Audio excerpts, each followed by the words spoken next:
UP के CM Yogi Adityanath ने हरियाणा चुनाव के दौरान एक बयान दिया। वो बयान तमाम नेताओं ने अपनी अपनी रैलियों, सभाओं और नुक्कड़ सभाओं में इस्तेमाल किया। वो नारा था, बटोगे तो कटोगे का नारा। अब समाजवादी पार्टी के मुखिया अखिलेश यादव ने बीजेपी के इस स्लोगन का जवाब दिया है, निशाना साधा है और ये पूछा है कि ये नारा किस लैब में तैयार हुआ। दरअसल हरियाणा के चुनाव के दौरान सीएम योगी आदित्यनाथ ने इस बयान को दिया था। उसके बाद पीएम मोदी ने भी अपने भाषणों में इसका इस्तेमाल करना शुरू किया। लेकिन अब अखिलेश यादव ने करहल के उपचुनाव के बीच में एक जनसभा की। जनसभा के बाद मीडिया से बातचीत करते हुए अखिलेश यादव ने कहा कि जब बीजेपी के पास बेरोजगारी, महंगाई, सीमा सुरक्षा, आंतरिक सुरक्षा, अग्निवीर आरक्षण, संविधान पर कोई जवाब नहीं होता तो उनकी लैब में इसी तरह के नारे तैयार किए जाते हैं। बीजेपी की लैब का पता लगाना होगा।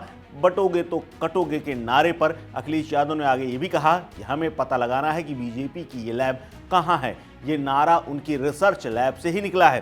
कहाँ है ये?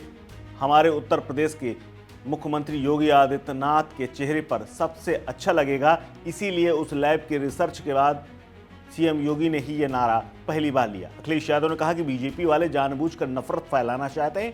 पीडीए की रणनीति होगी कि इस बीजेपी के नारे का मुकाबला करें।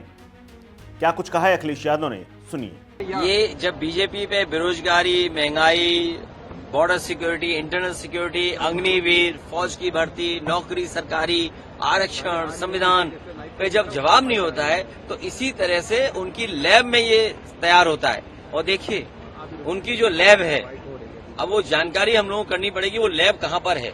उनकी जो रिसर्च लैब है उसी का ये नारा है और उसी रिसर्च लैब ने ये भी नारा दे करके ये कहा कि सबसे अच्छा किसी के चेहरे पर अच्छा लगेगा वो हमारे उत्तर प्रदेश के मुख्यमंत्री हैं। तो सोचिए, रिसर्च कर करके वो नारा बनाया गया किसी लैब में। उन्होंने ये भी बताया कि सबसे अच्छा किसके माध्यम से जाएगा, वो नेता भी उन्होंने ढूंढ करके नाम बता दिया, वो हमारे मुख्यमंत्री निकले उत्तर प्रदेश के, उन्हीं से कहलवाया गया है।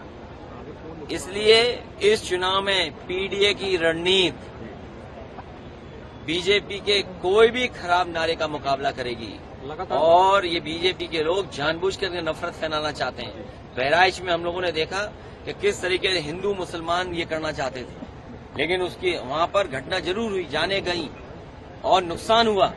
ये सब भारतीय जनता पार्टी ने किया। और देखिए भारतीय जनता पार्टी किस स्थिति पे पहुंच गई है कि उन्हें अपने ही कार्यकर्ता पे एफआईआर लिखानी पड़ रही है।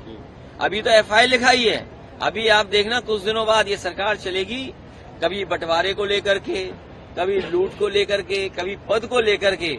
जो लखीमपुर में हुआ था कि बीजेपी के विधायक को छापड़ पड़ गया, वैसा ही होने जा रहा है उत्तर प्रदेश में, आप देखते रहिएगा। आपको बता दें कि उन्होंने महाराष्ट्र को लेकर के भी एक भविष्यवाणी की। महाराष्ट्र को लेकर अखिलेश यादव ने कहा कि महाराष्ट्र में बीजेपी बुरी तरह हारने वाली है। महाराष्ट्र में विधानसभा चुनाव को लेकर के समाजवादी पार्टी के मुखिया अखिलेश यादव पहले भी रैली कर चुके हैं और वहां अब उनकी पार्टी ने 5 सीटें मांगी हैं।